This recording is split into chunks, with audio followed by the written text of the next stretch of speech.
It's time to showcase a new planter this year, and it's a pyramid.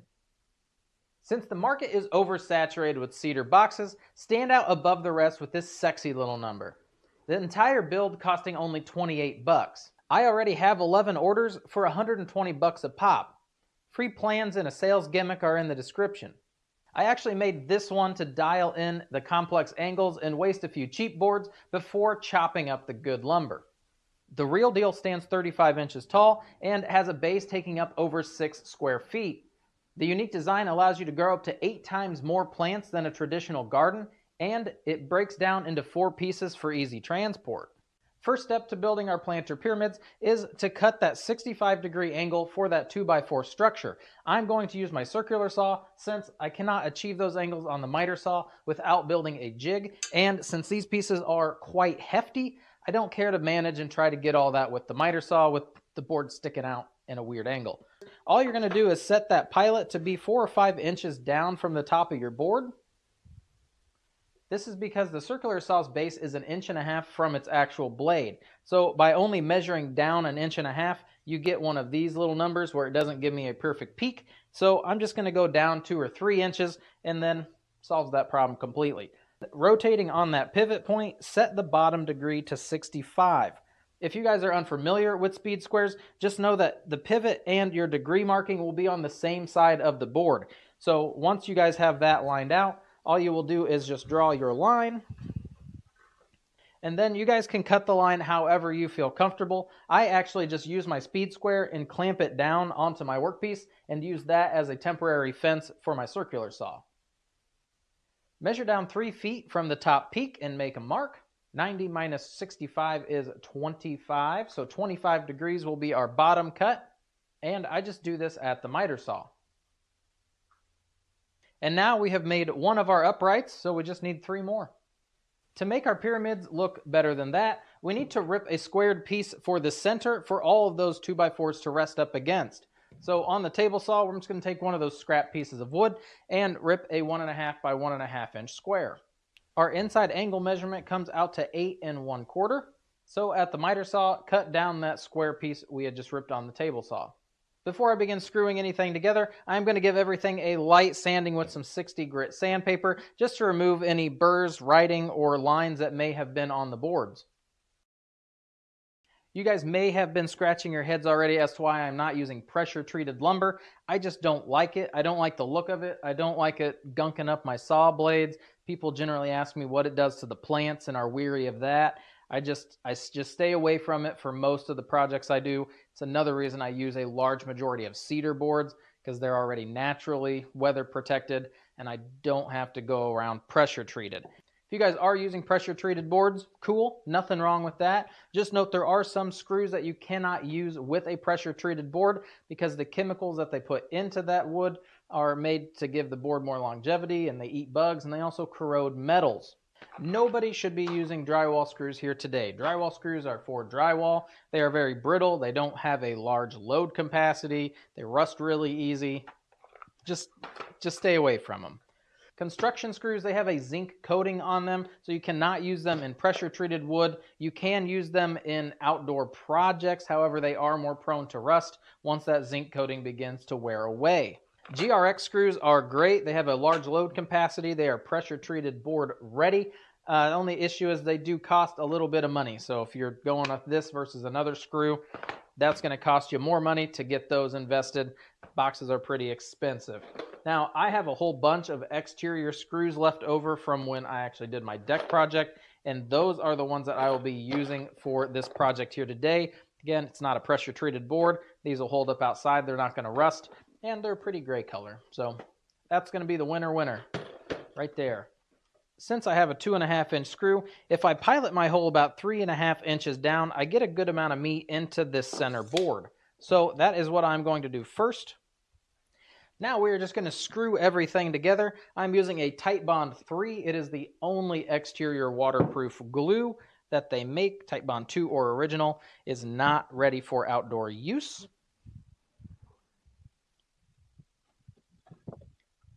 Then just line your piece up for the top corners. Make sure your thumb is close enough so that when you're driving this screw and it can skip off and ram into your thumb. It's the best part of my day.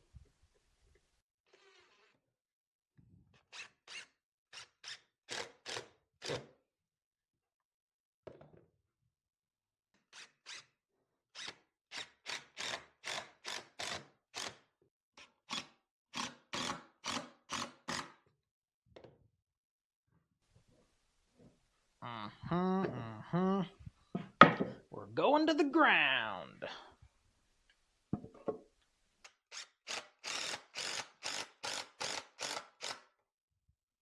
And there's our pyramid, minus the bottom. To achieve this crossover base, I first measure my pyramid to figure out the two lengths that will be needed. Both of mine came out to 32 inches on the dot. Cut 2 pieces of 2x4 to that measurement. I did go ahead and dog ear the corners just to make them more aesthetic on the bottom so they just weren't so blocky. In order to lay the 2 pieces like this so that they are flush together, we need to be removing some material from this piece and material from this piece. So half of the top, half of the bottom.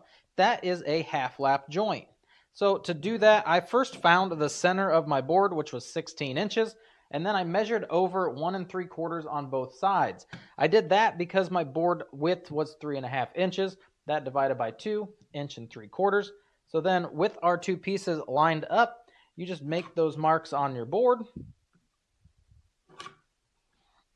and then head over to the miter saw.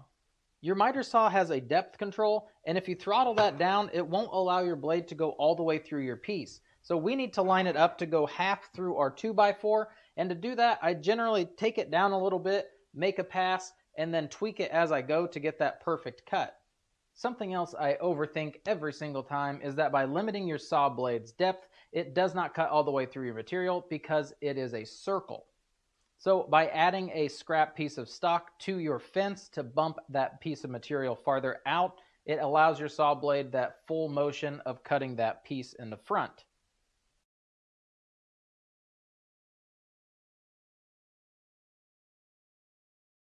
With our grooves cut out, we just marry the 2 boards together.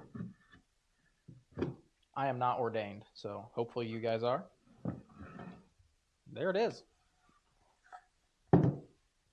A perfect lap joint. Then we are going to squirt in some glue. 2 screws will hold this crossover together, and then pilot some holes for your legs to attach to the base. Found the easiest way to screw the base through the bottom is just to kind of do this weird balancing act and screw it together.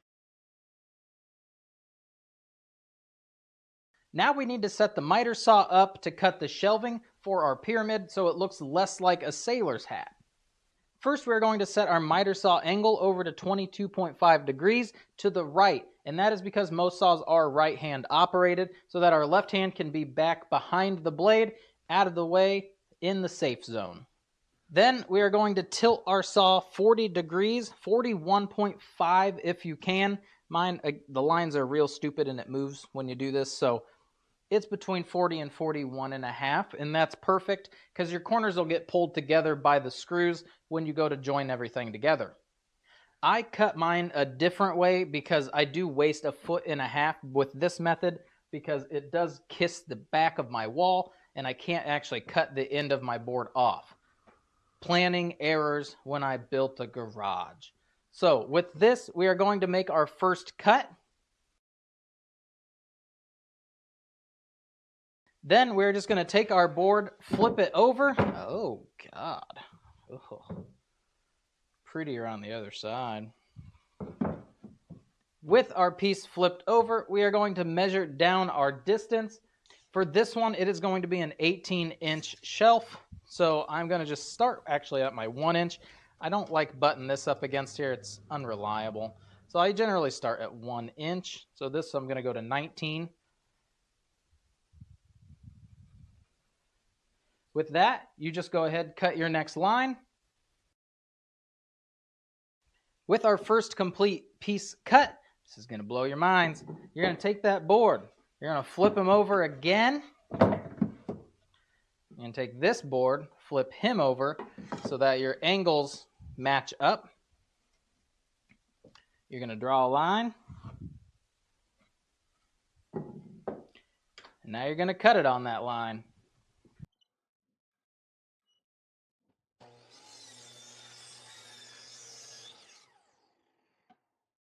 And now you have two perfectly equal pieces. Boom! You just repeat that step for the other two sides. Lining these pieces up to screw them together is a bit of a hot mess. So what I like to do is just take a little piece of blue tape. Attitude. Get them to where they should be at. And then wrap that blue tape around so that it holds the bottom in place. You don't really have to put one on the top. You really just need a piece of tape on the bottom. Now, once that is done, I can take my drill and drill into where everything is perfectly aligned. I put two on one side and then one on the other side.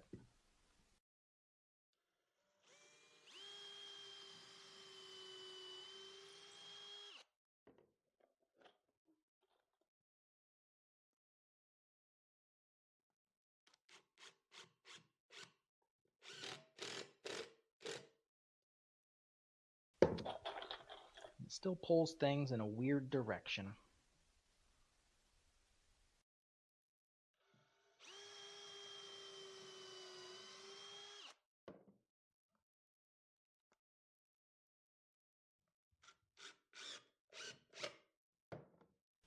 Once I get the screw through that other piece, I can go ahead and pull this tape off just so it doesn't get trapped underneath the screw head.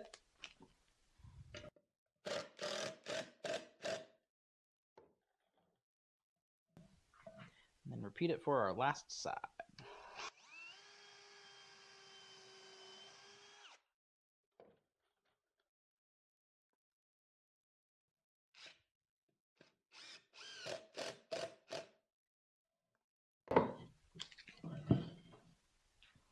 The next side works a little bit nicer.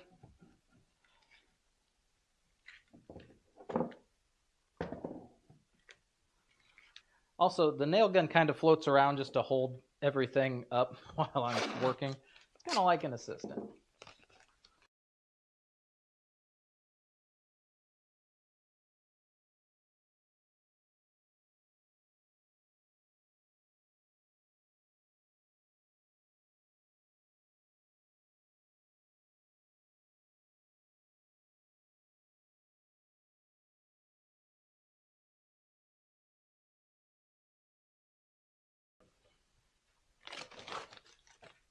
Going to the ground.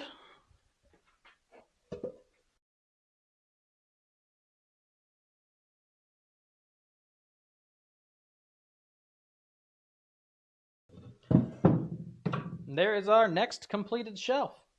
And you just repeat this process for the bottom one, this one, and then the top one.